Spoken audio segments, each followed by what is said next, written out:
Hi everyone, let's crack UPSC CSE Hindi में आप सभी का भरपूर स्वागत है।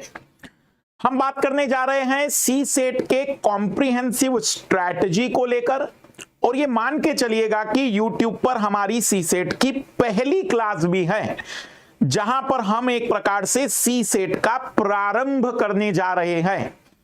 सप्ताह में एक क्लास हम सी सेट की प्लानिंग कर रहे हैं ताकि आपको सी सेट में कोई दिक्कत ना आए। तो कोशिश करते हैं कि जितना हो सके सी सेट को हम ये जान सके कि स्मार्ट वर्क कैसे करते हैं। आज की क्लास का मेन मकसद है कि स्मार्ट कैसे बन सकते हैं सी सेट के पेपर को लेकर, कैसे हम इसे गारंटेड पास कर सकते हैं, क्या ऐसा रास्ता है जिससे इस परीक्षा में सी सेट को निकालना हमारे लिए सरल हो सकता है, जबकि हमारे पास 2023 और उसके जैसा 2025 का पेपर है, जहां दोनों वर्षों में पेपर का जो लेवल है वो अपने आप में बहुत ही टिपिकल आया है, बहुत ही कठिन आया है। आज की क्लास के बाद आप कमेंट्स जरूर करेंगे, कारण यह है क्योंकि मैं आज आपको स्मार्ट बनाना चाह रहा हूं कि देखो स्मार्ट कैसे बनते हैं।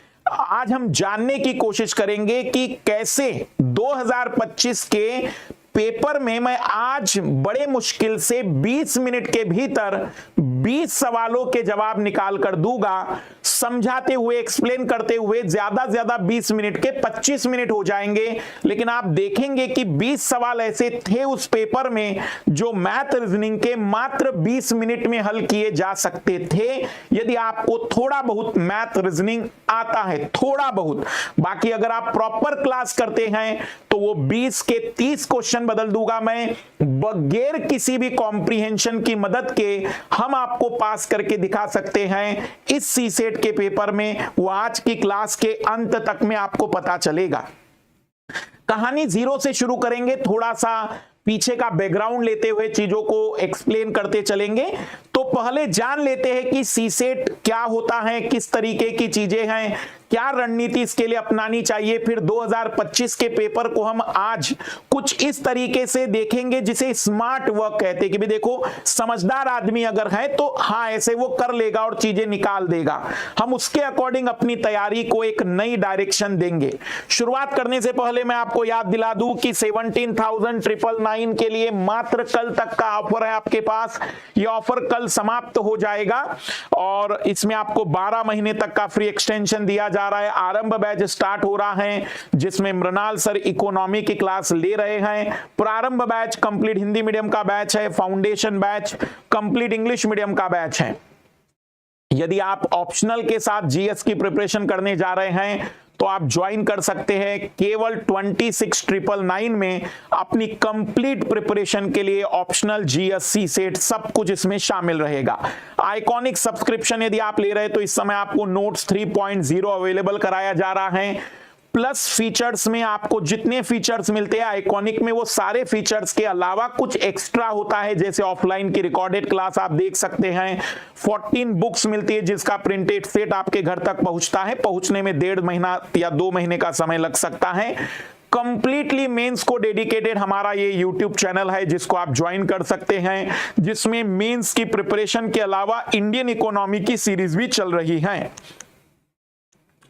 सबसे पहली बात सी सेट, थोड़ा सा फास्ट रिकैप कर लेते हैं कि क्या कहानी रही है दुनिया भर में आज सी सेट की। हम जानते हैं कि ये जो सी सेट का पेपर है ये 2011 में इंट्रोड्यूस किया गया। सिविल सर्विसेज एप्टीट्यूड टेस्ट इसका नाम रखा गया। इसमें 200 नंबर का ये जो पेपर होता है इसमें 80 क्वेश्चन आते हैं। 2011, 2012, 2013 इन 3 वर्षों में इस पेपर में इंग्लिश के कॉम्प्रिहेंशन आते थे, इंग्लिश के जो केवल इंग्लिश के होते थे, हिंदी मीडियम वालों का हिंदी में नहीं आता था। 2014 में एक लंबे आंदोलन के बाद उसे हटा दिया गया।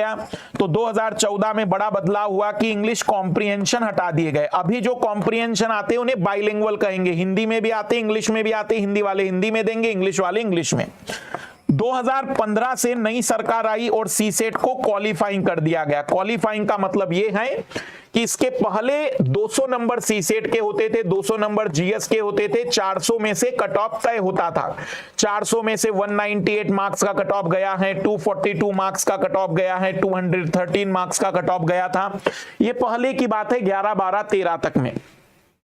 2015 में सीसेट को क्वालिफाइंग कर दिया गया। क्वालिफाइंग का मतलब क्या होता है कि आपको सीसेट में मिनिमम मार्क्स लाने जरूरी है, मैक्सिमम कितने भी आ जाए उससे कोई मतलब नहीं है, लेकिन अगर आपके मिनिमम मार्क्स नहीं आ पाते हैं तो आपको फेल डिक्लेयर कर दिया जाएगा। सवाल हुआ कि मिनिमम कितना, तो डिसाइड किया गया 33%। जी हां, एग्जैक्टली 33% है।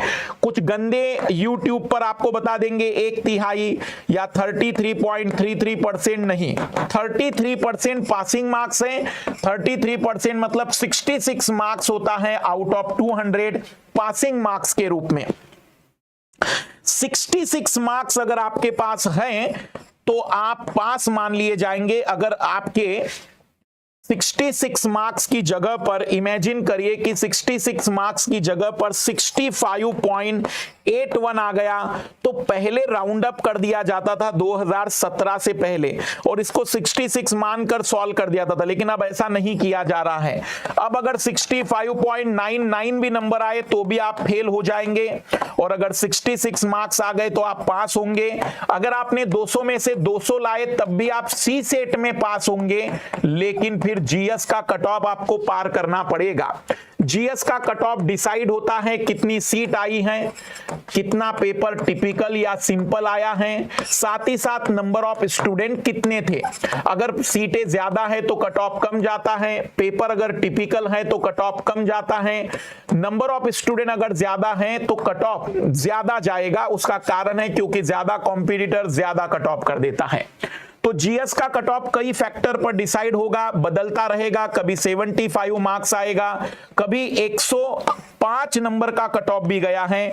इतनी डाइवर्सिटी है, 75 का कट ऑफ गया है, 87 का कट ऑफ गया है, 98 का कट ऑफ गया है, 105 नंबर का भी कट ऑफ गया है।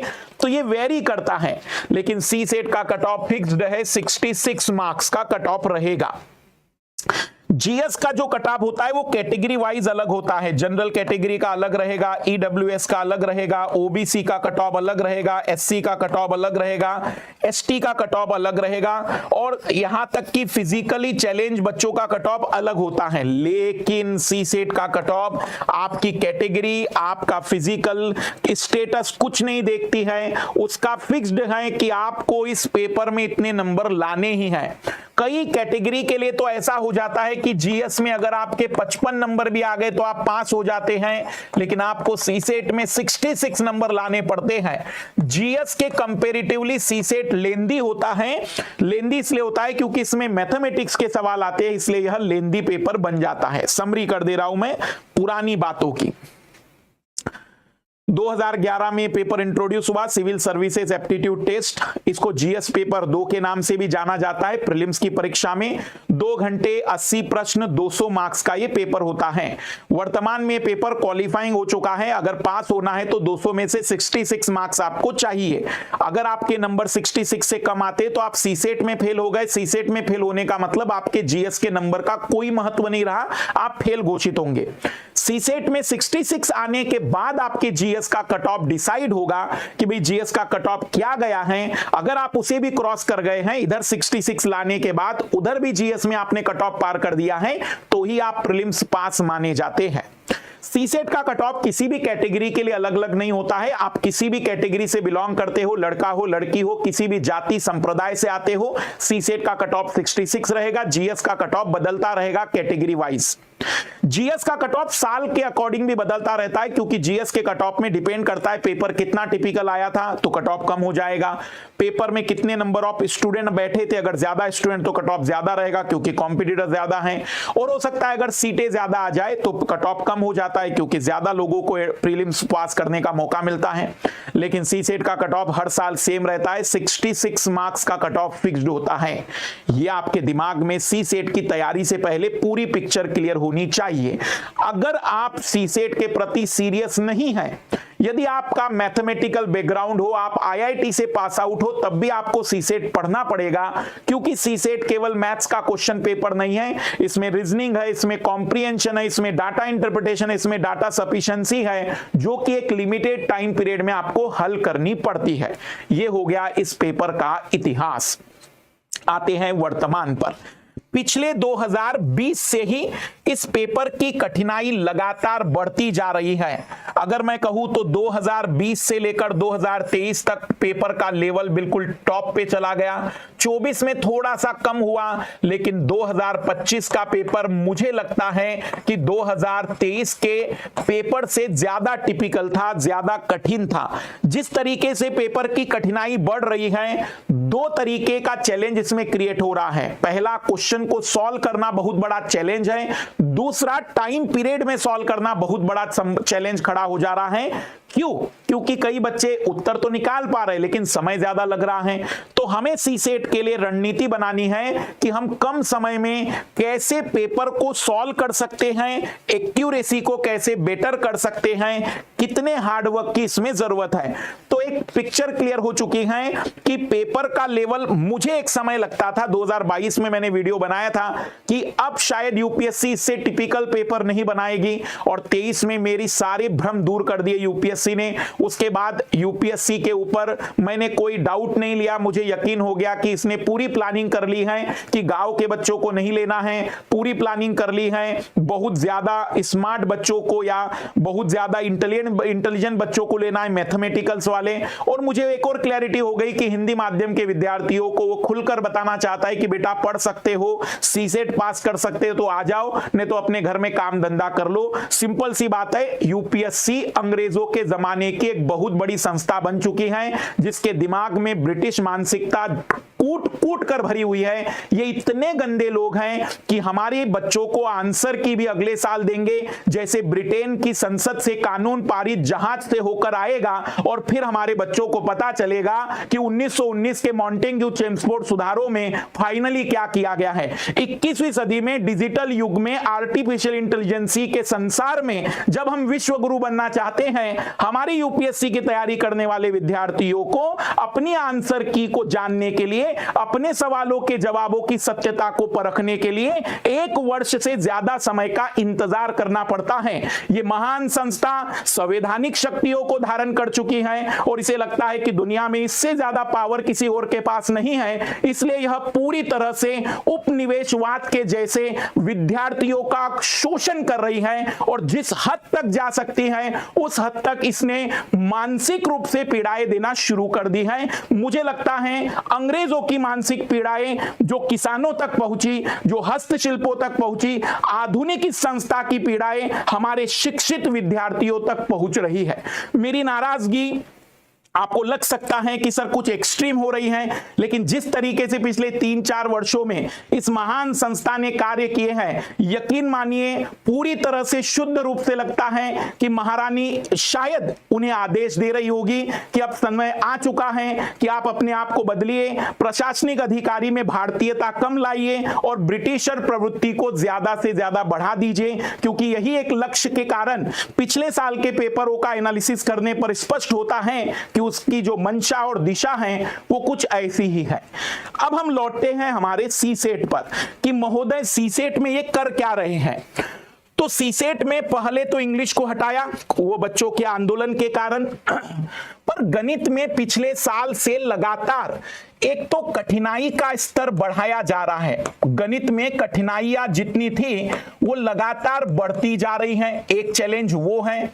दूसरा है गणित के क्वेश्चन पहले 15 आते थे, 20 आते थे, वो संख्या बल में भी बढ़ रहे हैं, अब वो 30 और 32 तक आने लग गए हैं। तीसरा, इन्हें बड़ा प्रेम आ चुका है आजकल गणित के साधारण प्रश्नों की जगह पर एबीसीडी पर आधारित प्रश्नों को हल करने में बड़ा मजा आता है इनको, इसलिए इस प्रकार के सवालों को जानबूझकर पेपर को लेंदी करने के लिए कर रहे हैं। चौथी, इनकी सबसे बड़ी खूबसूरती आजकल है डाटा सफिशिएंसी और डाटा इंटरप्रिटेशन बहुत गहरे लेवल के पूछ रहे हैं, जैसे कि एक वैज्ञानिक को कोई रिसर्च करने के लिए वो बुलाना चाह रहे रहे होंगे, या फिर मुझे लगता है कि उन्हें ऐसे गणितज्ञ की जरूरत होगी जो भारत में सड़कें 90 डिग्री पर बना पाएंगे, ताकि 90 डिग्री की सड़कें भारत में जनसंख्या नियंत्रण में रोल निभाएगी। ऐसे प्रशासनिक अधिकारी को ढूंढने के लिए इस संस्था ने इस तरीके का मायाजाल बिछाया है।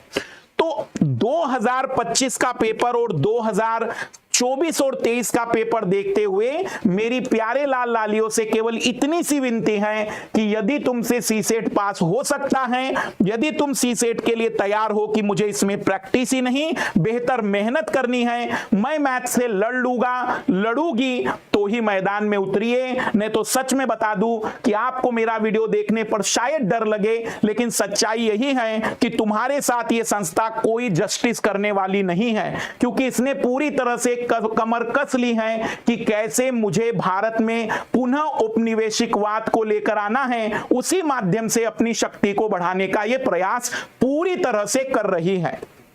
यदि आप चाहते हैं कि आप इस संस्था में, जैसे कि अंग्रेजों के जमाने में बड़े मुश्किल से कुछ भारतीय पास हो जाते थे, वैसे इस दौर में आप चाहते हैं कि हिंदी माध्यम के होने के बावजूद भी, ग्रामीण क्षेत्र के होने के बावजूद भी, क्षेत्रीय भाषा में पढ़े लिखे होने के बावजूद भी इस प्रकार की प्रशासनिक संस्था में आप जुड़ना चाहते हैं, जो कि आपका अपना राष्ट्र नहीं माना जा रहा है, इसलिए आपको गणित पढ़ना पड़ेगा, बहुत ताकत से मेहनत करनी पड़ेगी, सेट की प्रैक्टिस बहुत ज्यादा करनी पड़ेगी। और अगर आपने ऐसा नहीं करने का विचार किया है तो मत करिए तैयारी, क्योंकि तुमसे ना हो पाएगा, क्योंकि इस संस्था ने भी डिसाइड कर लिया है कि हम तुम्हें लेने वाले नहीं हैं। तो पहली पिक्चर कि अगर आप सी सेट के लिए तैयार हैं, यदि आप सी सेट करने के लिए मजबूर हैं, अगर आप मैथमेटिक्स से लड़ने के लिए अपनी कमर कस चुके हैं, तो आइए मैदाने जंग में आपका स्वागत है। और यदि इसके जवाबों में ना है तो आप आज भी अपने घर वालों से विनती करिए कि मुझसे जो गलतियां हुई उसके लिए मैं क्षमा प्रार्थी हूं। आज अपने घर वालों से माफी मांगिए, उनसे कहिए कि मैंने जो समय और पैसा बर्बाद किया है आने वाले कुछ वर्षों में मैं चुका लूंगा, क्योंकि भारत अभी भी औपनिवेशिक गुलामी जो मानसिकता वाली है उससे मुक्त नहीं हो पाया है। अब हम लौटते हैं जीवन पर कि आखिर सी सेट में क्या इस समय ये पूछ रहे हैं। तो इस समय कॉम्प्रीहेंशन, जिसको हम गद्यांश कहते हैं, महोदय इसमें फिक्स्ड हैं। 26 से लेकर 28 प्रश्न जनरली आते हैं, एक आध दो क्वेश्चन कई बार आगे पीछे हो जाता है। गणित मैथमेटिक्स की बात अगर कहें, कॉम्प्रीहेंशन मैथमेटिक्स की अगर बात करें, तो इसमें नंबर ऑफ क्वेश्चन अब 30 से लेकर 32 तक जा रहे हैं। रीजनिंग में, जिसको हम कहते हैं कि तर्क शक्ति वाला जो विषय है, जनरल मेंटल एबिलिटी वाला जो विषय है, अब महोदय 15 से लेकर 16 प्रश्न इसमें पूछता है। बीच बीच में उसकी आत्माएं जागती हैं डाटा इंटरप्रिटेशन और डाटा सफिशिएंसी में। जब उसका मूड होता है कभी 5 क्वेश्चन, कभी 10 क्वेश्चन भी पूछ लेता है। कभी मूड नहीं हुआ तो कुछ भी नहीं पूछता है। उसे लगता है कि बड़ा मजा आता है भारतीय विद्यार्थियों को सताने में, जैसे अंग्रेजों को मजा आता था जलियांवाला बाग हत्याकांड को करने के बाद, जैसे अंग्रेजों को मजा आता था हमारे क्रांतिकारियों को फांसी पर लटकाने के बाद, वैसी संस्था को मजा आने लग गया है भारतीय विद्यार्थियों के भविष्य से खेलने के लिए।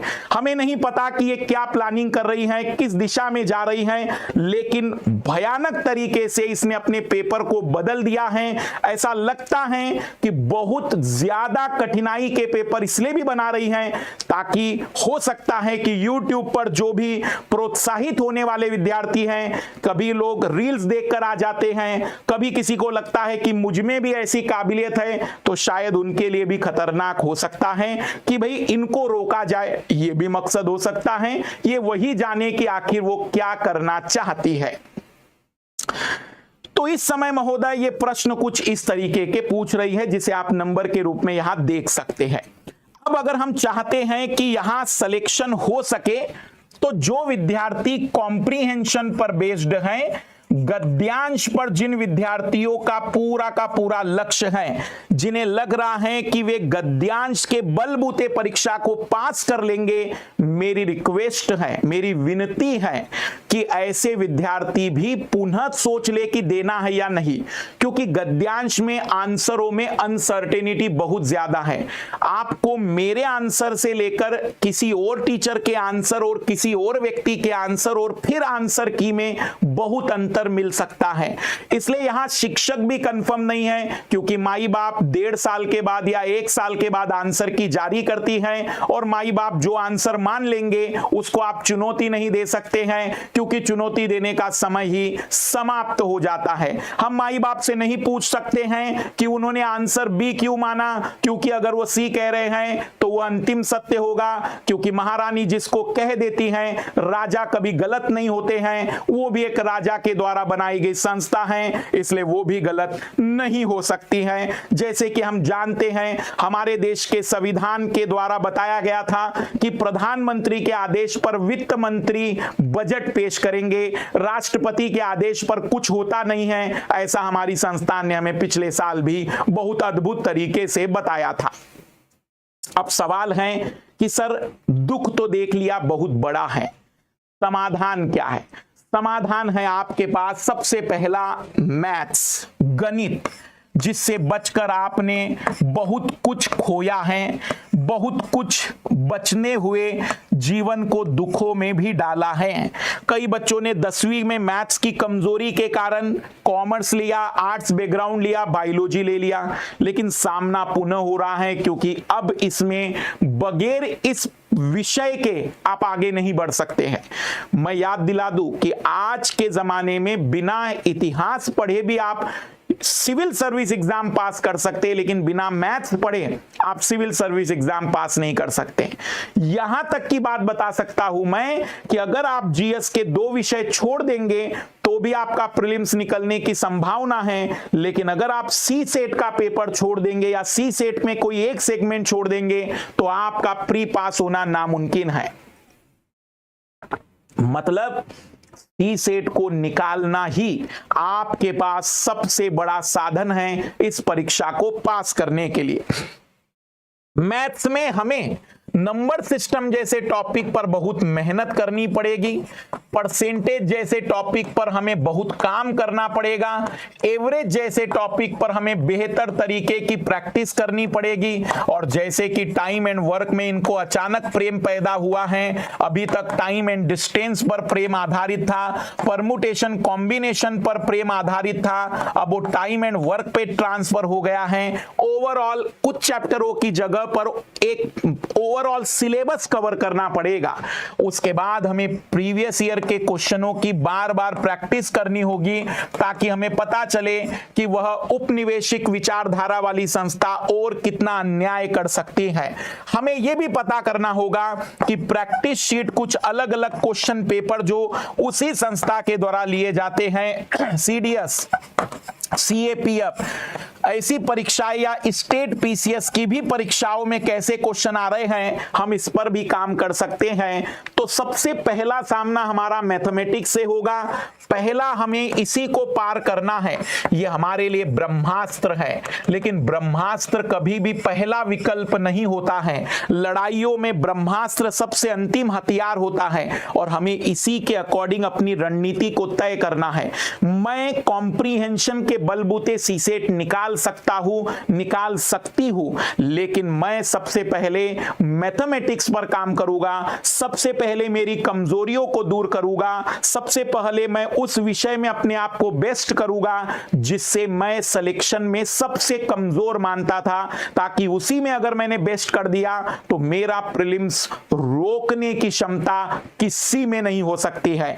तो सबसे ज्यादा फोकस हमें प्रीलिम्स में मैथमेटिक्स के पेपर पर करना होगा। दूसरा फोकस हमारा रहेगा रीजनिंग। ये अकेला ऐसा सब्जेक्ट है जो पिछले 4 वर्षों में बच्चों में ऑक्सीजन देने का काम कर रहा है। जो विद्यार्थी रीजनिंग को बेटर तरीके से करके जा रहा है उसके अंदर उम्मीदें आ ही जाती हैं कि हाँ सीसेट निकल जाएगा, क्योंकि पेपर का लेवल वास्तविक रूप में अगर डाउन हो रहा है तो रीजनिंग के क्वेश्चनों के सरल होने के कारण, पेपर में अगर थोड़ा बहुत बैलेंस है तो रीजनिंग के क्वेश्चनों के कारण। तो हमें इस पर ज्यादा मेहनत तो नहीं करनी है, लेकिन इस पर एक सही ढंग से प्रैक्टिस सेशन या सही ढंग से कंसेप्चुअल क्लैरिटी लेकर आनी है। डाटा इंटरप्रिटेशन, डाटा सफिशिएंसी हम जानते हैं कि हमारी उतनी मदद नहीं कर सकते हैं, लेकिन फिर भी पढ़ना है ताकि अगर 7 क्वेश्चन 10 क्वेश्चन आ जाए तो मैं 2 से 3 क्वेश्चनों की यहां बढ़त हासिल कर सकूं। मेरा मकसद अपने आप को गणितज्ञ नहीं बनाना है, मेरा मकसद सबसे कठिन से कठिन सवालों को हल करके अपने गणित के ज्ञान को हिमालय के जैसा ऊंचा नहीं करना है, पर मुझे स्मार्ट वर्क के तहत जहां जहां पर भी क्वेश्चन संभावित हो पाएंगे मुझे उसे सही करने की काबिलियत सीखनी है। और सबसे अंत में मैं कॉम्प्रीहेंशन पर आऊंगा, क्योंकि गद्यांश में अभी भी अगर मैं बात करूं तो 26 से 28 सवालों में 13 से 14 क्वेश्चन ऐसे हैं, 13 से 14 प्रश्न ऐसे हैं जो वास्तविक रूप में हल किए जा सकते हैं, जिससे कि हम अपने आप को उस संस्था के शर्तों के अनुरूप ढाल सकते हैं, बदल सकते हैं कि हां मैं इसे बेस्ट कर सकता हूं। अब थोड़ी सी मेरी रणनीति को देख लीजिए। मैं ये नहीं मानता हूं कि 32 सवालों में कोई व्यक्ति 25 सवाल हल करे, और ना ही मेरी उम्मीद है कि आप बहुत ज्यादा बेटर परफॉर्मेंस कर पाएंगे। लेकिन अगर 10 से 12 क्वेश्चन आप सही कर पाते हैं मैथमेटिक्स में, तो आपके सही और आपके इस परीक्षा में सीसेट को क्वालिफाई करने का बहुत बड़ा संभव, बहुत बड़ी पॉसिबिलिटीज बढ़ जाती है। पर जहां रीजनिंग की बात आ जाती है, ये मैथमेटिक्स में मेरा टारगेट है, जहां रीजनिंग की बात आ जाती है, रीजनिंग में मेरे पास लगभग 15 से 18 क्वेश्चन होंगे, जहां पर मैं चाहूंगा कि 10 से 12 प्रश्न यहां पर सही होने चाहिए। कॉम्प्रीहेंशन में मेरे पास 26 से 28 क्वेश्चन हैं, मैं यहां भी उम्मीद करता हूं कि 8 से 10 प्रश्न मेरे सही होने चाहिए, और बचे हुए डाटा इंटरप्रिटेशन और डाटा सफिशिएंसी में अगर 1 से 2 क्वेश्चन या 2 से 3 क्वेश्चन भी सही हो गए तो मेरे लिए जो जरूरत थी वो कंप्लीट हो जाएगी। मतलब मेरा मकसद है कि कट फिट कर मेरे पास 30 से लेकर 37 सवाल सही होने चाहिए। इतनी मेरी जरूरत है, और ये तभी फुलफिल हो पाएगी जब मेरे पास तीनों विषयों पर एक बेटर पकड़ होगी। आप देखेंगे कि मार्केट में थोड़ा सा दुख किस बात का है, अधिकतर लोग सीसेट को मैथमेटिक्स समझ बैठे हैं, इसलिए कई मैथमेटिक्स के टीचर आते हैं, मैंने देखा है वो मैथमेटिक्स का टीचर क्या करता है, सीसेट के पेपर में 32 सवालों में बड़े मुश्किल से 17-18 सवाल निकालता है और कहता है कि देखो कितना सरल क्वेश्चन था, और फाइनली उन 17-18 के बेसिस पर बच्चों को कन्विंस करता है कि देखो सीसेट हो जाएगा। वास्तविक रूप में सीसेट में आपको एक कॉम्प्रीहेंसिव तैयारी करनी चाहिए।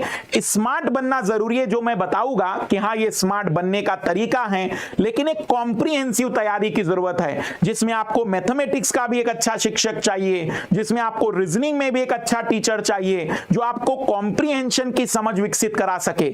यदि किसी सीसेट में केवल मैथ्स पढ़ाया जा रहा है, जो अधिकतर जगह होता है कि 120 घंटे की क्लास में 80-90 घंटे की क्लास मैथ्स की हो रही है, 15-20 घंटे की क्लास रीजनिंग की हो रही है, और 5-10 घंटे की क्लास कॉम्प्रीहेंशन की, और 5-10 घंटे की क्लास डाटा इंटरप्रिटेशन और डाटा सफिशिएंसी की हो रही है। हमारा मकसद होगा एक बैलेंस वे में तैयारी करना, क्योंकि सी सेट में तीनों सेगमेंट बहुत महत्वपूर्ण रोल निभाते हैं। किसी एक पर पूरी ताकत लगा देंगे तो भी हमारी ये मेहनत बेकार हो जाएगी। एक और बड़ी इंपॉर्टेंट बात जो कि मैं आप तक पहुंचाना चाहता हूं, अगर आप सी सेट में 80 सवालों में 27 क्वेश्चन मिनिमम जो सही करने होते हैं, अगर उस तक पहुंचना चाह रहे हैं, तो आप अपने दिमाग से पहले तो ये निकाल दीजिए कि आप 30 क्वेश्चन अटेम्प्ट करेंगे। मैंने 30 से 37 सही प्रश्नों की बात कही है। आप अगर अपने दिमाग में 30 क्वेश्चन अटेम्प्ट करने का सोच रहे तो आप जिंदगी में सीसेट नहीं निकाल पाएंगे। अगर आप 40 क्वेश्चन अटेम्प्ट करते हैं तो आपकी 50% पॉसिबिलिटी है कि आप सीसेट पास कर जाएंगे, क्योंकि आपकी एक्यूरेसी कितनी है उस पर निर्भर करता है। इस पेपर में 15%, 10% तो नॉर्मल गलतियां हो जाती हैं। अगर 20% की गलतियां होती है यहां पर तो आप पास हो जाएंगे, लेकिन अगर 25% की गलतियां हो गई तो फिर आपके पास होने की पॉसिबिलिटी कम हो जाती है। अगर आप 50 क्वेश्चन अटेम्प्ट करते हैं तो आपके पास होने की पॉसिबिलिटी मेरे अकॉर्डिंग 75% की हो जाती है, कि आप पॉसिबिलिटी है कि फेल नहीं होंगे, बहुत चांसेस है कि आपका पीटी निकल जाएगा, सी सेट निकल जाएगा। लेकिन अगर आप आप 55 क्वेश्चन को अटेम्प्ट करते हैं, अटेम्प्ट करने की बात कर रहा हूं मैं, अटेम्प्ट का मतलब तुक्के नहीं लगाया, आपने इतने क्वेश्चनों को ट्राई किया है, अगर आप 55 क्वेश्चन तक पहुंच पाते हैं तो आपके पास होने की पॉसिबिलिटी 95% तक की हो जाती है, कभी कभी 99% तक की भी हो जाती है। यदि आपने तुक्के नहीं लगाए हैं, सिली मिस्टेक्स नहीं की है, तो आप पास हो जाएंगे। कहने का अभिप्राय है कि सी सेट को पास करने के लिए हमारे दिमाग में पहली क्लैरिटी आनी चाहिए कि सभी विषयों को पढ़ना है, केवल गणित का नाम सी सेट नहीं है और सी सेट का नाम गणित नहीं है। इसमें एक व्यापक सिलेबस है, कॉम्प्रिहेंसिव सिलेबस है, 3 अलग अलग सब्जेक्टों को बहुत अच्छे से अंडरस्टैंडिंग डेवलप करनी है ताकि सी सेट को बेटर तरीके से निकाला जा सके। दूसरी बड़ी बात कि सी सेट में हम 30 क्वेश्चन का माइंडसेट बिल्कुल नहीं रख सकते हैं, क्योंकि वो हमारी सफलता को पूरी तरह से रोक देगा। मिनिमम से मिनिमम 50 क्वेश्चन आप अपने दिमाग में रखिए कि मुझे 80 क्वेश्चनों में 50 क्वेश्चन अटेम्प्ट करने हैं। याद रखिएगा कि 80 में 50 क्वेश्चन अटेम्प्ट करने के लिए आपके पास 120 मिनट हैं। इस 120 मिनट में आपको गोले भी भरने हैं, इस 120 मिनट में आपको इन्विजिलेटर जो आएगा उससे हस्ताक्षर जो लेगा उसे भी कंप्लीट करना है, आपको उसके द्वारा बताई गई बातों को भी फुलफिल करना है। मोटे तौर पर मैं मान के चलता हूं कि गोले भरने में पूरे 80 क्वेश्चनों में 8-10 मिनट लग जाएंगे, बीच में व्यक्ति डिस्टर्ब होगा, क्वेश्चनों को रीड करने में समय जाएगा। 100 मिनट आपके पास है उन 50 क्वेश्चनों को हल करने के लिए। मतलब आपकी स्पीड इतनी होनी चाहिए कि आप एवरेजन 2 मिनट में एक प्रश्न का जवाब दे सके। आपकी मिनिमम स्पीड इतनी होनी चाहिए कि 1 घंटे में 30 सवालों के जवाब आप लिख सकते हैं, और अगर 1 घंटे में 30 सवालों के जवाब आप लिखने की क्षमता रखते हैं तो ही इस पेपर के लिए आप मान के चलिएगा कि योग्य विद्यार्थी हैं। आपको मैं पुनः याद दिला दूं कि आप जो सोच रहे होंगे कि मैं कुछ एग्जाम हॉल में कर लूंगा, अगर आप बाहर कुछ नहीं कर पाए तो अंदर कुछ हो ही नहीं सकता है, क्योंकि अंदर का माहौल ज्यादा तनावपूर्ण होता है, अंदर समय का स्ट्रेस और ज्यादा भयानक होता है, दबाव अलग तरीके का होता है कि अब अगले साल ही जिंदगी जाएगी। इस कारण से गलतियों की संभावना और भी बढ़ जाती है। इसलिए जितना हो सके आप एग्जाम हॉल के बाहर जितनी प्रैक्टिस करेंगे। इस पेपर के लिए 3 बड़ी रणनीतियां हैं। पहला, क्लास करना सबसे बड़ी रणनीति है।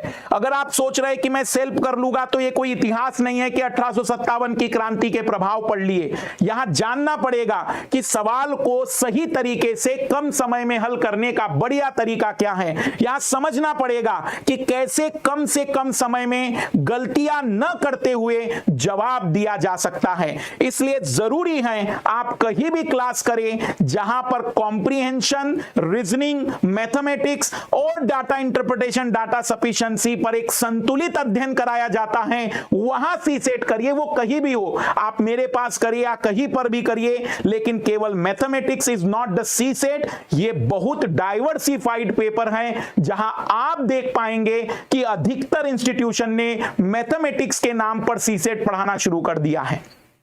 जो दूसरी बड़ी बात है कि आप अगर क्लास कर चुके हैं तो PYQ की आदत डालिए। अगर आप PYQ हल कर रहे हैं तो टेस्ट भी देते रहिए, क्योंकि टेस्ट और PYQ आपकी बहुत मदद करते हैं इस पेपर को टाइम मैनेज करने के लिए, इस पेपर में अपनी एक्यूरेसी को बेटर करने के लिए। और अंत में सबसे ज्यादा जरूरी है प्रैक्टिस। हर चैप्टर के 40 से 50 क्वेश्चनों की प्रैक्टिस कर लीजिए, आपके लिए बहुत पर्याप्त रहेगा।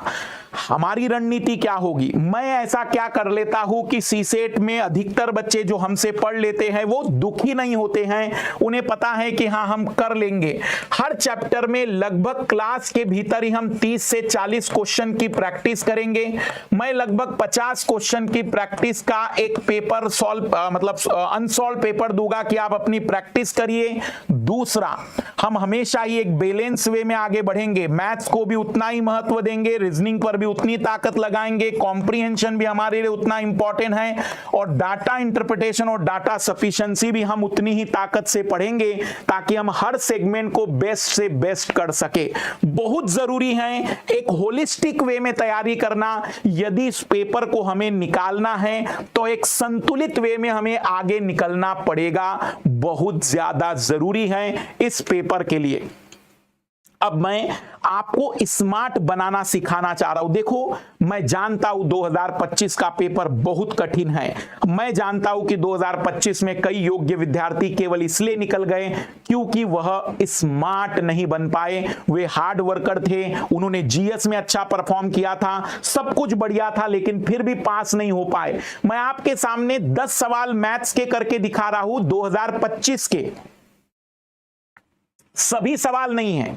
2025 में 32 क्वेश्चन आए थे मैथमेटिक्स में, पर 32 क्वेश्चन जो मैथ्स के आए थे, मैं आपको उसमें से मात्र 10 सवाल वो दिखा रहा हूं जो 10 मिनट में हल हो सकते थे। अगर आप थोड़ा सा पेशेंस रखते, थोड़ा मैथमेटिकल अप्रोच आपके पास होता, तो आपको ये ज्यादा आसान लगते और आप कहते कि अच्छा, ये सवाल तो मैं गारंटेड सही कर सकता था। इन 10 सवालों में एक सवाल की गलती मैं मान सकता हूं, 9 सही होने चाहिए थे।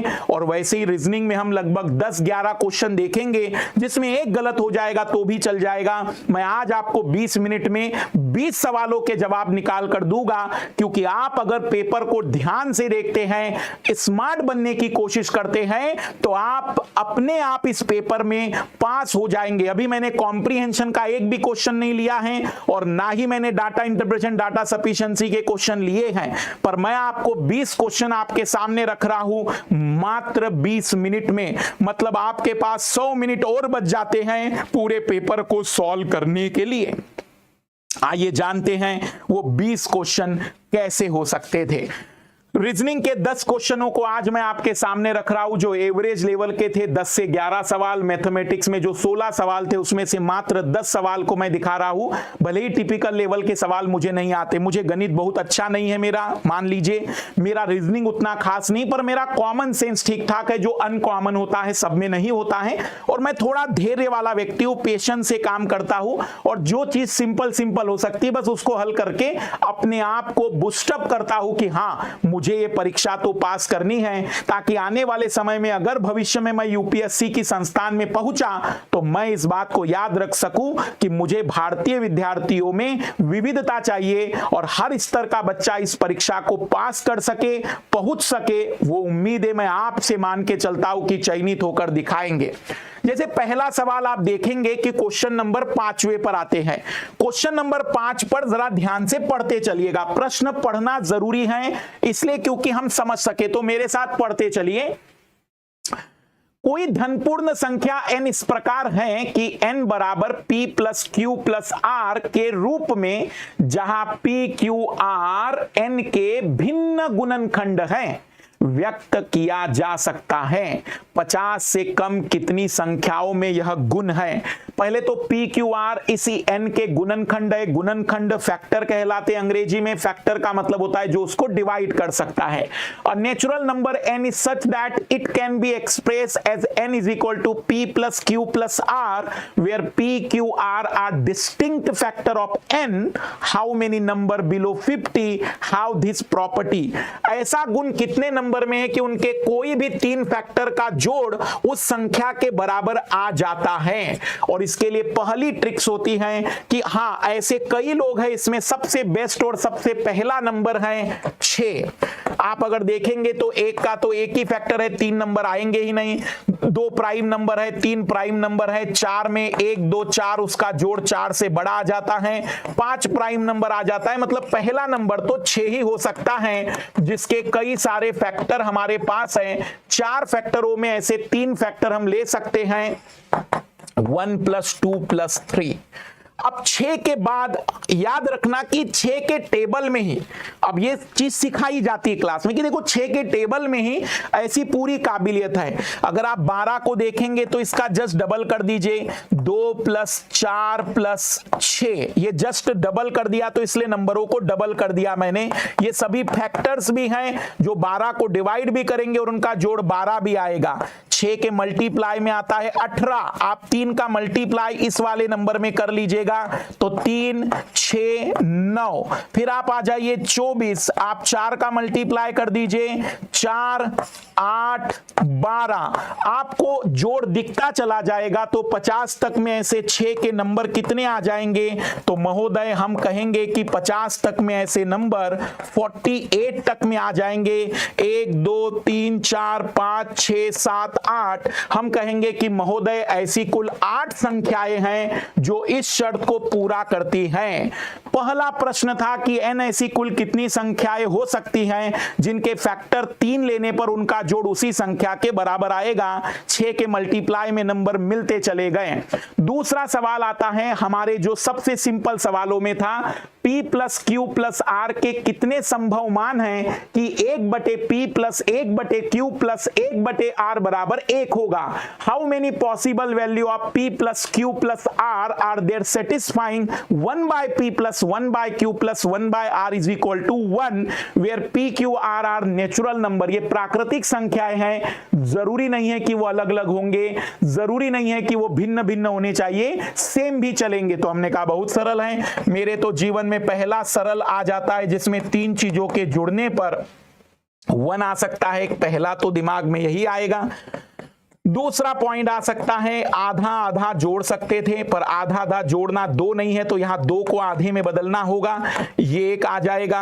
या फिर एक तीसरा आ सकता है 1/2, 1/3, 1/6। ये थोड़ा सा कठिन कह सकता हूं, लेकिन बहुत ज्यादा टिपिकल सवाल नहीं है। जहां पर आप देखेंगे कि 3 आप नेचुरल नंबर ले सकते थे, जहां 2 4 4 ले सकते थे, 2 3 6 लिख सकते थे, क्योंकि उसने कहा है कि अलग अलग हो, जरूरी नहीं है। मैंने कहा कि महोदय ऐसी कुल 3 संख्याएं हैं जिनका जोड़ आप 1 ला सकते थे। इसी तरीके से इसके अलावा कोई और पॉसिबिलिटी नहीं थी।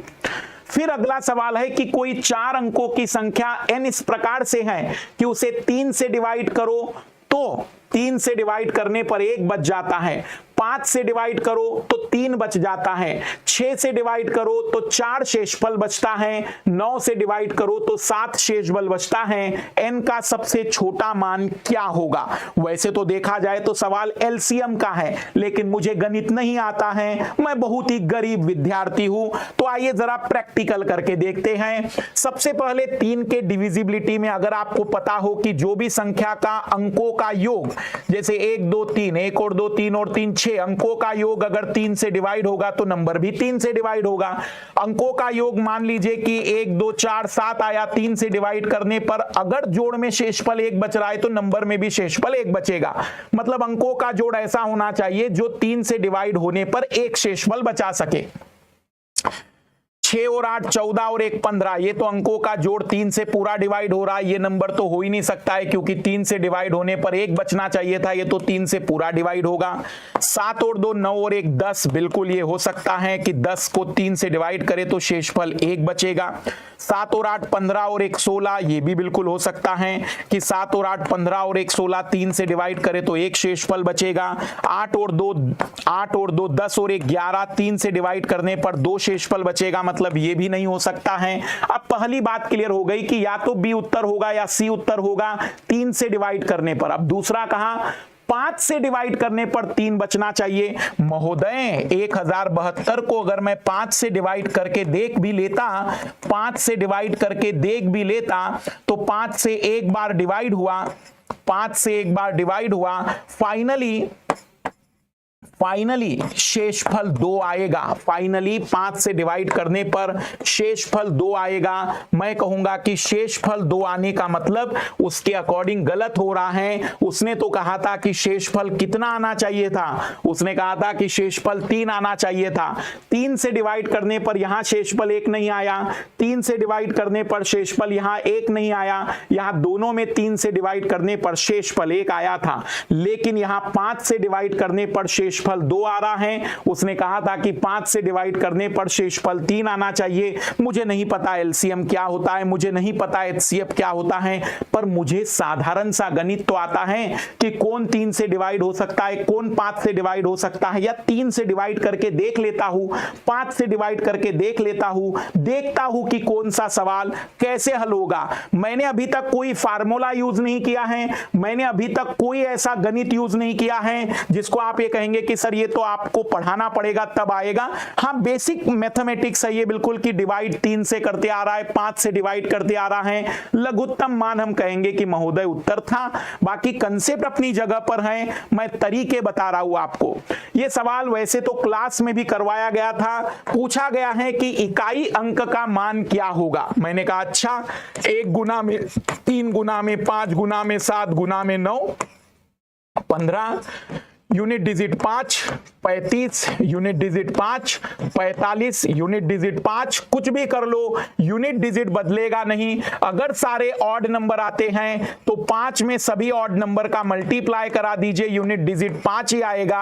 अगर एक भी इवन नंबर आ गया तो यूनिट डिजिट 0 हो जाता है। हमने इस बात को अच्छे से समझाया था।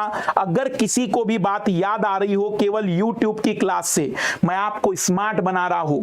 अभी मैं आपको मैथमेटिक्स नहीं सिखा रहा हूं, मैं आपके सामने वो 10 सवाल दिखा रहा हूं कि अगर आप अपना दिमाग शांत रखते, अगर आप पेशेंसली काम करते तो इन सवालों के जवाब तो आप सही कर सकते थे। प्रथम धन 100 धन पूर्ण संख्या पर विचार कीजिए। उनमें से कितनी 2, 3, 5, 7, 9 किसी से भी विभाज्य नहीं होती है। तो जनरली 1 से लेकर 100 तक में लाल लालियों 25 अभाज्य संख्याएं होती है, 25 प्राइम नंबर होते हैं। अगर आप मेरी कोई भी नंबर सिस्टम की क्लास देखोगे तो मैंने लिखवाया है बकायदा, और मैंने वो नंबर भी लिखवाए हैं। मैंने लिखवाए हैं जो 25 प्राइम नंबर होते हैं, 2, 3, 5, 7, 11, 13, 15, 11, 13, 17, 19, 23, 29, फिर इसी टाइप में हमने बातचीत की थी 31, और ऐसा आखिरी नंबर 97। तो मेरे प्यारे लाल लालियों, वो नंबर 2 से डिवाइड नहीं हो रहा है, मतलब वो 50 सम संख्या है तो चली गई। ऑड नंबर में 3 से 2 से कई लोग डिवाइड होते होंगे। ये प्राइम नंबर है जो 25 2 से 3 से डिवाइड नहीं होने चाहिए। तो हमने कहा देखो इस 25 में से तो 4 नंबर ऐसे हैं जो 2, 3, 5, 7 से तो डिवाइड होंगे, 2 से 2 डिवाइड होगा, 3 से 3 डिवाइड होगा, 5 से 5, 7 से 7। वो कह रहा है किसी से डिवाइड नहीं होना चाहिए, तो हमने कहा इसको हटा दो। 25 में से चले गए 4 नंबर 21, लेकिन इसमें एक प्राइम नंबर नहीं है, ना ही कंपोजिट नंबर है, वो किसी से भी डिवाइड नहीं होता सिवाय 1 के। मतलब ऐसी कुल 22 संख्याएं होती हैं जो हम कहेंगे कि 1 से लेकर 100 तक में किसी से भी डिवाइड नहीं होती हैं। 2, 3, 5, 7 से नहीं हो सकती है, 9 से तो होगी नहीं क्योंकि 9 खुद कंपोजिट नंबर है। तो हम कहेंगे कि वो सारे नंबर थे, 25 प्राइम नंबर थे, 4 नंबर हटा दिए, बच गए 21 नंबर, और एक नंबर फाइनली 1 इसलिए क्योंकि ना तो प्राइम है ना कंपोजिट, उसको भी जोड़ना पड़ेगा। कुल 22 संख्या ऐसी है जो किसी से डिवाइड नहीं होती है। n का महत्तम मान क्या होगा कि इस प्रकार से कि ये मल्टीप्लाई 35 की घात से विभाजित होगा। मैंने आपको नंबर ऑफ जीरो के कंसेप्ट को पढ़ाते समय उस कंसेप्ट का लॉजिक बताया था, और मैंने आपको उस लॉजिक में ये बात बताई थी प्यारे लाल लालियों कि 10 से वो सारे नंबर डिवाइड होंगे जो 2 और 5 दोनों से डिवाइड होते हैं। जब मैंने नंबर ऑफ जीरो का कंसेप्ट बताया था कि 0 के लिए जरूरी है 2 और 5 की जोड़ी, तो 35 के लिए जरूरी है 5 और 7 की जोड़ी। देख लीजिए 5 और 7 की कुल कितनी जोड़ियां बन सकती हैं। यहां पर 7 आ जाएगा, 343, 7 का क्यूब है, 7 का क्यूब मतलब 7 3 बार आएगा। 385 के बारे में जानकारी नहीं है तो 385 को देख लेते हैं। 5 से तो डिवाइड हो रहा है, 5 7 35, 5 7 35, 7 से भी डिवाइड हो रहा है, मतलब एक 5 लिख देता हूं मैं नीचे, और यहां पर एक 7 लिख देता हूं।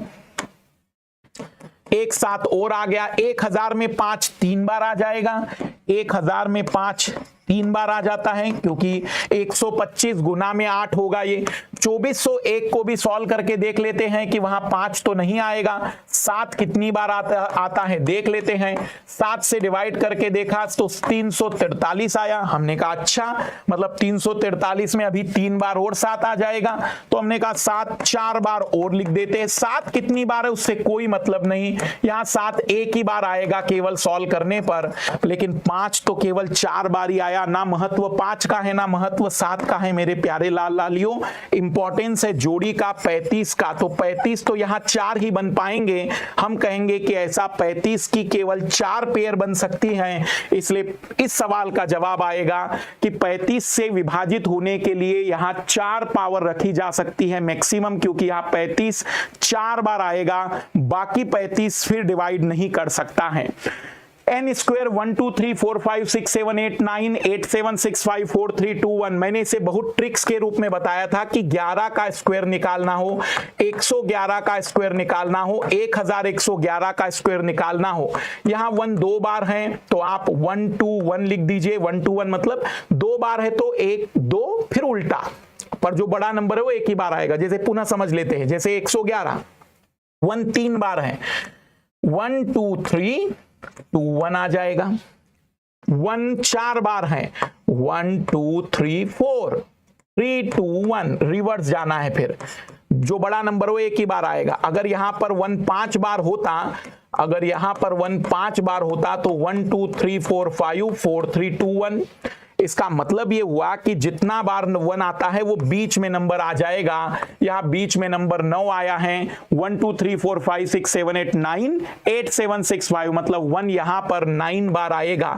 हम कहेंगे कि n में कुल कितने अंक होंगे, तो हम कहेंगे कि n में कुल 9 अंक होंगे, कुल 9 डिजिट का ये नंबर होगा n का मतलब। और ये सवाल दूसरी तीसरी बार पुनः रिपीट किया गया है। n धन पूर्ण संख्याएं हैं, 1 की पावर n प्लस 2 की पावर n को 4 से भाग देने पर कितना शेषफल बचेगा। हम गरीब लोग हैं भाई, कुछ नहीं आता हमें, रख कर देख लेते हैं। n की जगह अगर 1 रख देंगे तो महोदय ये हो जाएगा 3, 4 से डिवाइड करने पर शेषफल वही ऊपर की संख्या आ जाएगी। 1 की पावर 2, 2 की पावर 2 रख देंगे तब भी ये 1 ही रहेगा, ये आ जाएगा 5/4 शेषफल 1 आएगा। 1 की पावर 3, 2 की पावर 3, ये आ जाएगा 9/4, शेषफल 1 आ जाएगा। फिर से मैंने इसको सॉल्व कर दिया तो यह आ जाएगा 17/4। महोदय हर बार शेषफल 1 आएगा, बस शुरुआत में शेषफल 3 आया था। इसका कहने का मतलब हुआ कि यहां पर अलग अलग कितने शेषफल मिल सकते हैं, तो हम कहेंगे कि 2 प्रकार के शेषफल यहां मिल सकते थे, 2 प्रकार के ही शेषफल वहां प्राप्त हो सकते थे। एक सवाल था कि मान लीजिए क्यू क्यू क्यू एक 3 अंकों की संख्या है p, और जो 3 अंकों की संख्या p है और 481 का HCF क्या होगा, तो 111 पकड़ लेते क्योंकि वो तो कुछ भी ले सकते हैं। 111 एक ऐसा नंबर है जो मात्र 3 और 37 से डिवाइड होता है, 1 और 111 के अलावा। आप डिवाइड 3 से करके देखिए, मैंने एक ट्रिक्स बताई थी कि कोई भी जब डिजिट को 3 बार लिख देते तो वो 3 से तो डिवाइड होगा ही, तो हमने कहा 3 से हुआ तो 37 से। अब 481 देख लो कि 3 से डिवाइड नहीं हो रहा है, मतलब फिर ये कॉमनली केवल 37 से डिवाइड होगा। चेक करने में कितना टाइम लग सकता है, 37 से एक बार डिवाइड कर लेते तो आपके सामने उत्तर आ जाता। अब 37 से 3 बार डिवाइड हो जाएगा, हम कहेंगे कि पूरा 37 से ये भी डिवाइड हो रहा है, 111 भी। ऐसे जितने भी लोग होंगे वो 37 से इसलिए डिवाइड होंगे क्योंकि 111 के मल्टीप्लाई ही होंगे। अब जितने भी होंगे 111 के मल्टीप्लाई ही रहेंगे सभी के सभी। 111, 222, 333, 444 सब 111 के ही तो मल्टीप्लाई बनेंगे। सवाल को देखिए और स्मार्ट बनिए। स्मार्ट बनिए मतलब मुझे नहीं पता कठिनतम सवाल कितने भयानक आए थे, लेकिन मुझे इतना तो पता है कि किन सवालों को मैं सिंप्लीफाई कर सकता था। सवाल था 1 2 3 4 5 6 7 8 9 10 11 12 में 489वां अंक क्या है। अगर किसी को याद आता हो तो मैंने एक सवाल करवाया है YouTube पर कि कोई टाइपिस्ट है जो किसी पेज नंबर पर अंक पेज नंबर मेंशन कर रहा है, किसी पन्नों पर पेज नंबर मेंशन कर रहा है, किताब पर पेज नंबर मेंशन कर रहा है। सवाल को नए तरीके से दिखा दिया है। अगर आप इन सभी के डिजिट जोड़ोगे तभी तो 489वां नंबर पता चलेगा। तो कितनी बार वो संख्या बटन दबाएगा मुझे बताओ। 1 2 3 4 5 6 7 8 9, इसके लिए तो वो 9 डिजिट ही यूज होंगे। लेकिन अब इसके बाद 2-2 डिजिट में आएंगे सभी लोग 99 तक, 10 से लेकर 99 तक। तो 10 से लेकर 99 में 9 चले गए, हम कहेंगे कि 90 ही डिजिट बच गए। 1 से लेकर 99 में 99 नंबर होते, 9 शुरुआत में चले गए। हर एक 2-2 डिजिट का होगा तो 180 बार वो यहां प्रेस करेगा। वो 489 कह रहा है तो 189 तो हट गया। 489 में से 189 तो 99 तक ही खत्म हो गए हैं, मतलब 300 बच गए। अब 300 बार वो डिजिट को देखेगा। अब 300 डिजिट का मतलब होता है हर डिजिट वो 3-3 अंकों का लेगा, तो 3-3 अंकों का मतलब आगे 100 अंक और लिखेगा। तो 99 प्लस 100 लाल लालियो 199वां अंक लिखेगा। और आखिरी में जब 199 लिखेगा यहां पर तो 489वें नंबर पर आ जाएगा 9, मतलब हम कहेंगे कि वहां लास्ट का नंबर 9 आएगा। मैं ये सिखाना चाह रहा हूं, सवाल देखो एक डिजिट के अंक है, 2 डिजिट के अंक है, 3 डिजिट के अंक है। एक डिजिट के अंकों को देख लो, टोटल 9 थे। 2 डिजिट के अंक टोटल 90 थे, उनको आप 2-2 डिजिट में लिख रहे तो 180 डिजिट हो गए। 189 डिजिट हुए, वो कह रहा है 489 होने चाहिए टोटल। हमने कहा आप 300 डिजिट बच गए, सबके सब 3-3 डिजिट के हैं, मतलब 100 नंबर और लिखे होंगे। तो 99 और 100 नंबर 199 तक उसने लिखा होगा, आखिरी में 199 लिखेगा तो 9 आखिरी डिजिट के रूप में आएगा। ये 10वां सवाल था जो मैथमेटिक्स में किए जा सकते थे। मुझे बताइएगा 10 मिनट से ज्यादा समय नहीं लगेगा इन 10 सवालों को हल करने के लिए। अब जरा रीजनिंग पर आइए। मैं रीजनिंग में भी आपको 10 सवाल दिखाता हूं, थोड़ा सा कॉमन सेंस बस यूज करना है। देखना जरा, जनवरी से जनवरी 0, जनवरी से दिसंबर पीछे 1 गया, दिसंबर से अक्टूबर पीछे 2 गया, अक्टूबर से पीछे 3 चला जाएगा तो जुलाई आ जाएगा, जुलाई आ गया तो 2 ऑप्शन बच गए। जुलाई से फिर -4 कर देगा तो मार्च आ जाएगा, मार्च से -5 करेगा तो अक्टूबर आ जाएगा, अक्टूबर से -6 कर देगा तो अप्रैल का महीना आ जाएगा, 10 में से 6 जाएंगे तो चौथा महीना आ जाएगा। अक्टूबर 10वां महीना था। -1 -2 -3। मैं ये सिखाना चाह रहा हूं, स्मार्ट बनिए ना। पता है पेपर कठिन है, पर कठिनाइयों में भी तो कुछ सवाल अच्छे होंगे जिसको हल कर सकते थे। 7 24 25, 12 16 20, अगर ये नहीं तो ये तो याद आना चाहिए था 3 4 5 6 8 10 9 12 15 12 16 20। तिकड़ी थी, ये तिकड़ी थी जो पाइथागोरस थ्योरम में यूज होती हैं।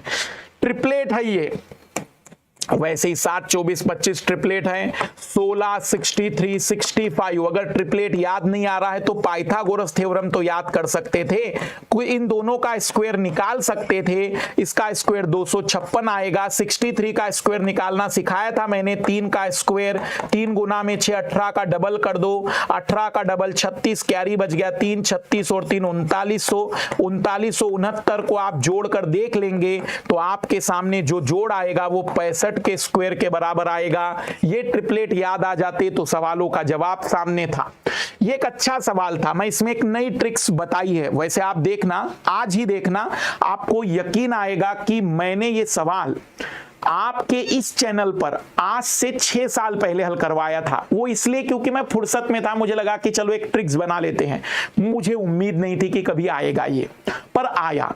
पर मैं यकीन से यह दिला सकता हूं कि जितने विद्यार्थियों ने प्लस की क्लास की होगी, मैंने ये ट्रिक्स तब भी बताई थी। मैं वो ट्रिक्स याद दिला रहा हूं, ध्यान से सुनना।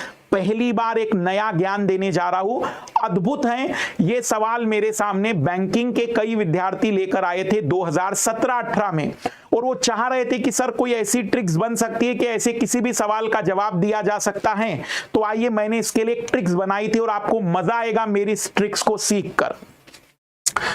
हम इसको कहते हैं ग्रेटर देन, लेस देन। इधर ध्यान से देख लीजिएगा, ग्रेटर देन, लेस देन सब छोड़ दीजिए। अब हम इसको कहेंगे सिंगल गेट। अब इसका नाम क्या रखूंगा मैं? सिंगल गेट, एकल दरवाजा। क्या नाम रखूंगा मैं? एकल दरवाजा।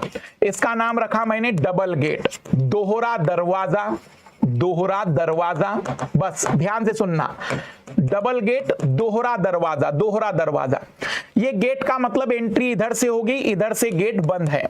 गेट का मतलब एंट्री इधर से होगी, इधर से गेट बंद है। एंट्री इधर से होगी, इधर से गेट बंद है। एंट्री इधर से होगी, इधर से गेट बंद है। सिंगल और डबल गेट को याद रखना है। इसको हम कहेंगे नो गेट। कोई गेट नहीं है, कोई दरवाजा नहीं है, कोई दरवाजा नहीं है। एंट्री इधर से भी, इधर से भी, कहीं भी तरफ से हो सकती है। तो मैंने पहली ट्रिक्स में पहला नियम बनाया, इस ट्रिक्स में पहला नियम बनाया कि कोई गेट नहीं है, मतलब no gate, single gate, double gate. पहला शब्द समझ में आ गया?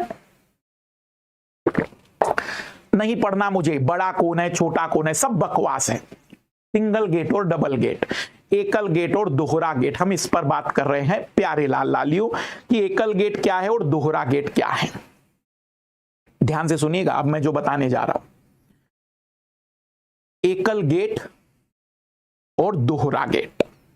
अब मेरा नियम ध्यान से सुनना। ये गेट में एंट्री किधर से होगी मैं बता दे रहा हूं। जैसे मान लो A B C D E F G, तो मैं क्या बताना चाह रहा हूं ध्यान से समझना। मान लीजिए हमसे पूछा गया है कि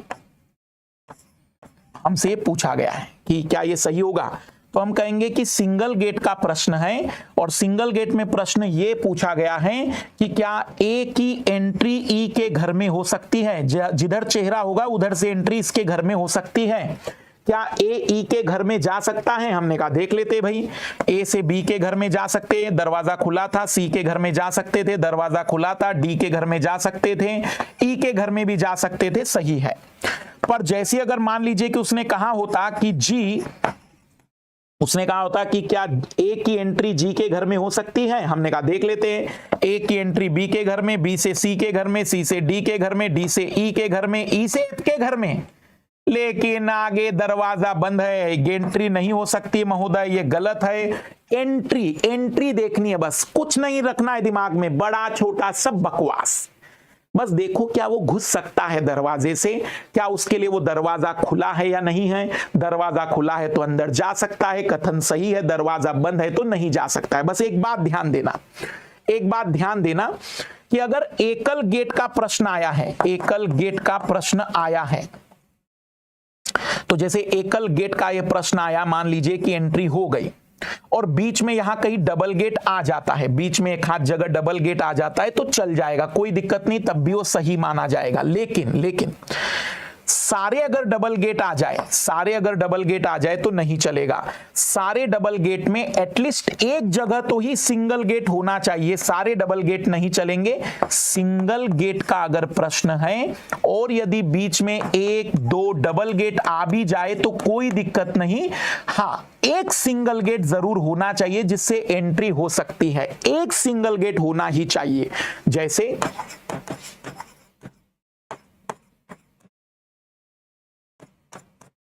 अब मान लीजिए कि प्रश्न ये था, तो हमने कहा कि ए की एंट्री डी के घर में, ए की एंट्री बी, बी से सी, सी से डी एंट्री हो गई, लेकिन गलत है। क्यों गलत है? क्योंकि एक भी सिंगल गेट नहीं है, जबकि सिंगल गेट एक तो ही होना चाहिए। मान लीजिए सवाल ऐसा होता और अब प्रश्न पूछा जाता कि ए की एंट्री डी के घर में, ए की एंट्री बी, बी से सी और सी से डी, हम कहेंगे सही। क्यों? क्योंकि एक गेट तो ही सिंगल आना ही चाहिए था, जरूरी है, बस इतनी सी बात याद रखनी है। सिंगल गेट के प्रश्न में डबल गेट आ भी जाए तो कोई दिक्कत नहीं होती, चल जाती। भाई जो सिंगल गेट से जा सकता है दुबला पतला आदमी, वो डबल गेट से भी चला जाएगा, लेकिन हाँ एक सिंगल गेट तो ही होना चाहिए। पर जो डबल गेट का सवाल आएगा, अगर सवाल डबल गेट का आ जाता है तो वहां कंपलसरी है कि डबल गेट ही होने चाहिए, सिंगल गेट अलाउ नहीं है। सिंगल गेट के प्रश्न में डबल गेट चल जाते हैं, लेकिन एटलीस्ट एक सिंगल गेट होना चाहिए। पर डबल गेट के प्रश्न में सिंगल गेट नहीं चलते हैं, स्वीकार नहीं है। जो मोटा व्यक्ति डबल गेट से एंट्री करेगा वो सिंगल गेट से कभी एंट्री नहीं कर सकता है। पुनः रिपीट कर रहा हूं, ध्यान से सुनना। मैंने गेट बता दिए, सिंगल गेट, डबल गेट और नो गेट। सिंगल गेट में एंट्री इधर से होगी, इधर से हो सकती है, नो गेट में दोनों तरफ से हो सकती है। दूसरा नियम बताया कि सिंगल गेट का प्रश्न आ जाए तो डबल गेट चल जाता है जानकारी में, लेकिन एक तो ही सिंगल गेट होना चाहिए। और दूसरा, डबल गेट की प्रश्न अगर आ गया तो सिंगल गेट नहीं चलता है, बिल्कुल भी नहीं चलेगा। आइए देख लेते हैं, प्रश्न को देख लेते हैं। यह प्रश्न आया था महोदय, प्रश्न में क्या पूछा इस गंदे व्यक्ति ने, देखो तो सही। B is always greater than E, B is always greater than E। क्या B हमेशा E से बड़ा होगा? क्या B सदा E से बड़ा होगा? मतलब B की एंट्री E के घर में हो सकती है, B की एंट्री C के घर में हो गई, पर C के आगे तो गेट बंद है, गेट बंद है, एंट्री हो ही नहीं सकती है, दरवाजा बंद है। मैंने कहा नहीं हो सकता है भाई, गलत है। फिर आगे कहा कि then S is always less than V, S हमेशा V से छोटा होगा, मतलब V हमेशा बड़ा होगा। हमने कहा अच्छा, तुम जानना चाहते हो कि V की एंट्री S के घर में होनी चाहिए, चेक कर लेते हैं। V से U के घर में चले गए, U से T के घर में चले गए और T से S के घर में चले गए। एंट्री तो हो रही है, लेकिन एक सिंगल गेट आना ही चाहिए था। सिंगल गेट कहीं पर भी नहीं है, या तो नो गेट है या डबल गेट है, लेकिन एक तो ही सिंगल गेट आना चाहिए था, तभी ये बात सही होती। मतलब हम कहेंगे कि ये भी गलत है। मेरे प्यारे लाल लालियों, दोनों के दोनों गलत माने जाएंगे। आंसर आएगा ऑप्शन डी, दोनों के दोनों गलत माने जाएंगे।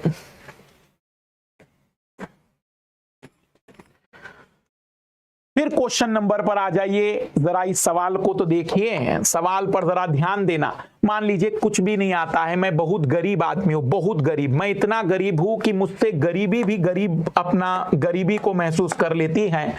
तो मैंने भर कर देख लिया ना, पहला ऑप्शन भर के देखा ए बी, फिर खाली जगह पर बी भर दिया, सी सी, फिर खाली जगह पर सी भर दिया, फिर मैंने खाली जगह पर बी भर दिया, फिर मैंने ए पढ़ा। अब मैं देख रहा हूं कि ए 2 बार बी आ रहा है, 2 बार सी आ रहा है, पैटर्न तो बन रहा है, ए 1 बार बी 2 बार सी 1 बार, लेकिन फिर यहां तो नहीं आ रहा है। चेक कर लेते क्या ये पैटर्न सही हो सकता है क्या। भर के देख रहा हूं मैं अब यहां पर ए 1 बार बी 2 बार सी 3 बार, ए 1 बार बी 2 बार सी 3 बार, ए 1 बार बी 2 बार सी 3 बार। देख लो B C B A C, B C B A C, A double B double triple C, A double B triple C, A double B triple C. Simple सा, ए 1 बार B 2 बार C 3 बार, A 1 बार B 2 बार C 3 बार।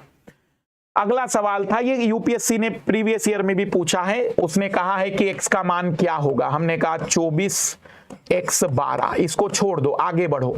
12 से 18 1.5 गुना है, ये 1.5 गुना। 18 से 36 ये 2 गुना है। 36 से 90 ये 2.5 गुना है, 2.5 गुना। 1.5 2 2.5, इसका मतलब यहां 1 आया होगा, तो 1 मतलब 12, और यहां आधा आया होगा, तो आधा 1 1.5 2, आधा 1 1.5 2 2.5 गुना। तो हमने कहा यहां पर 12 ही आना चाहिए, आंसर आएगा 12। सेम पैटर्न में हम आगे बढ़ते हैं। वो कह रहा है कि P बराबर प्लस है, Q बराबर माइनस है, R बराबर मल्टीप्लाई है और S बराबर डिवाइड है। मैं बहुत गरीब आदमी हूं भाई, मुझे नहीं आता गणित, पर मुझे इतना तो आता है प्लस माइनस। मैंने पहला ऑप्शन सही माना, पहला ऑप्शन सही माना। यहां पर पहला ऑप्शन में S है, S का मतलब क्या है महोदय, डिवाइड लिख दिया मैंने, 15 लिख दिया मैंने। फिर दूसरा है P, P का मतलब प्लस है, तो मैंने प्लस लिख दिया है, प्लस हो गया 3। यहां पर आपको अगर लगे कठिनाई जा रही हो तो बढ़िया तरीका है, यहीं पर लिख देते हैं पहले में। S का मतलब है डिवाइड, यहां पर P का मतलब है प्लस, R का मतलब है मल्टीप्लाई, और Q का मतलब है माइनस, माइनस। तो 60 डिवाइड 15 प्लस 3 मल्टीप्लाई 20 माइनस 4, 20 आना चाहिए वो कह रहा है। देखते हैं, ये आ जाएगा, पहले डिवाइड करेंगे तो 4 आ जाएगा, ये 60, ये तो 20 नहीं आ पाएगा भाई। दूसरा ऑप्शन लेते हैं, हम गरीब लोग हैं, दूसरा ऑप्शन ले रहे हैं। दूसरे ऑप्शन में पहले Q का मतलब है माइनस, R का मतलब है मल्टीप्लाई, फिर P का मतलब है प्लस और S का मतलब है डिवाइड। आइए इक्वेशन बना लेते हैं। 60 माइनस 15 गुना में 3 प्लस 20 डिवाइड 4। मुझे नहीं आ रहा है, बस मैं भर रहा हूं ऑप्शन देखकर। तो 60 में से 15 गया, पहले डिवाइड कर लेते हैं। पहले डिवाइड किया तो आया 5, यहां पर 60 पहले मल्टीप्लाई कर देंगे, 45, 60 माइनस 45, 15 प्लस 5 20 आ गया महोदय। मुझे नहीं पता तीसरा और चौथे में क्या आंसर आएगा, मुझे तो उत्तर चाहिए था और मुझे वो मिल गया है। मुझे आंसर चाहिए था, मुझे वो आंसर मिल गया है। हमें आंसर चाहिए जल्द से जल्द। ब्लड रिलेशन का सवाल है, P Q और R भाई है भाई, P Q R, इसको फैमिली ट्री बना दे रहा हूं मैं।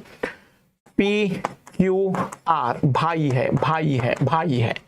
S R की माता है, जो S है वो की माता है, तो तीनों की मम्मी हो गई। T P का पिता है, T पिता है तो तीनों का पिता हो गया, ये शादीशुदा जोड़ी हो गई। कितने कथन सही है? S और T दंपत्ति है, बिल्कुल दंपत्ति कपल है भाई वो। Q T का पुत्र है, Q पुत्र है T का, T Q का पिता है, T पिता है Q का। S P की माता है, जी हाँ S माता है P की। R T की पुत्री है, R पुत्री नहीं पुत्र है। P S का पुत्र है, हम कहेंगे जी हाँ P S का पुत्र है, सही है। 6 में से 5 कथन सही थे, हमारे सामने उत्तर आ गया है। अब आप आपको मैं स्मार्ट वर्क सिखा रहा हूं कि देखो सब नहीं आता मुझे, लेकिन ये 21 सवाल आपके सामने हैं। क्वेश्चन नंबर 8वां, नो का मतलब 210 लिखा है, मुझे नहीं पता, मैं बहुत गरीब आदमी हूं। नो में एन की पोजीशन मुझे पता है 14 और ओ की पोजीशन 15। 14 और 15 होता है 29, ये तो 210 है, कहीं मल्टीप्लाई तो नहीं है, मुझे पता चला। अच्छा 210 आ गया। एनओटी तो ये आ जाएगा, एनओटी मतलब नो और टी की पोजीशन होती है 20, 20 का मतलब 4200 आ जाएगा। 4200 खुश हो गया मैं। फिर नोट का आ गया, अब आगे बढ़ने की जरूरत नहीं, नोट्स में आगे एस आ गया है, तो 21,000 तो ऑलरेडी था। एस की पोजीशन 19 होती है, 19 का टेबल पढ़ लेते हैं, 19 2 38, 38 और 1 39। देख लेते हैं कहां पर ऑप्शन मिल रहा है। क्या चाहते हैं हम, केवल स्मार्ट बनना ही तो। आप स्मार्ट अगर नहीं बन सकते हैं तो फिर आप एक अच्छे आईएएस कैसे बन सकते हैं। आपको स्मार्ट बनना ही चाहिए, आपको स्मार्ट बनना ही चाहिए।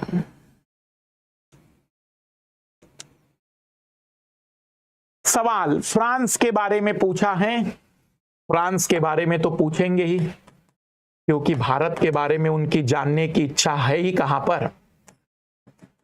6 5 4 3 2 1 जर्मनी के बारे में पूछा। 9 1 5 8 4 3 7 दिया हुआ है। यमन के बारे में कुछ मत करिए, बस देख लीजिए। वाई के लिए महोदय ने 7 यूज किया, कैसे सबूत हुआ है मेरे पास। आर के लिए 5 यूज किया, जहां पर भी आर आ रहा है 5 यूज कर रहा है। ई के लिए 1 यूज किया, जहां पर भी आ रहा है 1 यूज कर रहा है। मतलब कुछ नहीं, जिस सीक्वेंस में जो अक्षर है वही उसका कोड है। तो वाई का कोड बन जाएगा 7, ई का कोड बन जाएगा 1, ई का कोड बन जाएगा 1, एम का कोड बन जाएगा 8। 718 कहीं दिख रहा है, दिख रहा है, दिख रहा है, तो आंसर लगाओ। फिर तेजी से आगे बढ़ो कि भाई क्वेश्चन नंबर 9 भी कर दिया हमने। 10वां क्वेश्चन पूछ रहा है कि यहां पर क्या आएगा next number, what is the x in the sequence. तो हमने कहा क्या किया भाई साहब, इसने सबसे पहला +2 कर दिया है, +3 कर दिया है, +5 कर रहा है, +7 कर रहा है। तो 2 3 5 7 ये तो प्राइम नंबर होते हैं। 2 3 5 7 11 13 17 19 ये सब प्राइम नंबर होते हैं। तो प्राइम नंबर 2 3 5 7, अगला 11 11 जोड़ेगा तो 18 और 11 29, अगला 13 जोड़ेगा तो 42। बिल्कुल सही सोचा है मैंने, आंसर आना चाहिए था 29। 11वां सवाल 64 243 64 343, सॉरी ये तो 7 का क्यूब है, ये 4 का क्यूब लिख दिया। वैसे 8 का स्क्वायर भी है, क्योंकि क्यूब है तो क्यूब लिख रहे हैं। 216 729 6 का क्यूब है, 9 का क्यूब है। अच्छा 3 3 के क्यूब की जोड़ी बना रहा है, तो 512 8 का क्यूब है, तो 8 और 3 11 का क्यूब याद होना चाहिए 1331। पहली क्लास में विद्यार्थियों को याद दिलाता हूं कि क्यूब जरूर याद करके रखिए, एटलीस्ट 12 तक के। अभी मैंने आपके सामने 21 सवाल हल करके दिखाए हैं, 21 क्वेश्चन। हमें जरूरत 30 क्वेश्चन की है। अभी रीजनिंग और मैथ्स में 5 से 6 प्रश्न और हल कर सकते हैं, जिससे कि हम 27 तक पहुंचेंगे। अभी कॉम्प्रिहेंशन हल नहीं किया है, डाटा इंटरप्रिटेशन, डाटा सफिशिएंसी हल नहीं किया है। कॉम्प्रिहेंशन में हम 7-8 क्वेश्चन 10 क्वेश्चन हल कर सकते हैं बढ़िया से, जो गारंटेड होंगे। और डाटा इंटरप्रिटेशन में 2 क्वेश्चन, मतलब अभी 12 क्वेश्चन और हल कर सकते थे। पास होने के लिए हमें जितने की जरूरत है, मैं ये क्लास आपको इसलिए भी दिखाना चाह रहा था ताकि आप ये बात समझ सके कि यदि हम स्मार्ट वर्क करेंगे, यदि हम स्मार्टनेस को अपनाएंगे, तो इस पेपर के कितने भी कठिन सवाल आ जाएं, हम अपने आप को तो पास करके निकाल कर आ जाएंगे। कंक्लूजन क्या निकलता है इस पूरी बातों का? पहला, आपको सभी चीजों को प्रॉपरली पढ़ना पड़ेगा। दूसरा, कितना भी कठिन पेपर आ जाए, स्मार्ट बनना बहुत जरूरी है। देखिए कि कौन से सवाल पहली बार में आसानी से हल किए जा सकते हैं। तीसरा, कॉम्प्रिहेंशन ब्रह्मास्त्र है, सबसे अंतिम रूप से उसको स्वीकार करना है। और चौथा, सी सेट की तैयारी आपका कोई भी बैकग्राउंड हो, आपको करनी ही पड़ेगी। PYQ बहुत अच्छे से प्रैक्टिस करने ही पड़ेंगे। इन सभी चीजों को ध्यान में अगर आप रख सकते हैं तो आपको जिंदगी तकलीफदायक नहीं रहेगी। कल आस्क मी एनीथिंग 8:30 बजे का हमने सेशन रखा स्पेशल क्लास में। अगर आप के कोई डाउट है तो कल आप अनअकैडमी लर्निंग ऐप पर स्पेशल क्लास को देख सकते हैं जहां चीजें सॉल्व हो सकती हैं। सभी को best of luck, bye. Class के बाद कमेंट्स करके जरूर जाइए कि आप कितनी बात हमारी समझ पाए हैं, क्या आप एक सही डायरेक्शन जान पाए या नहीं।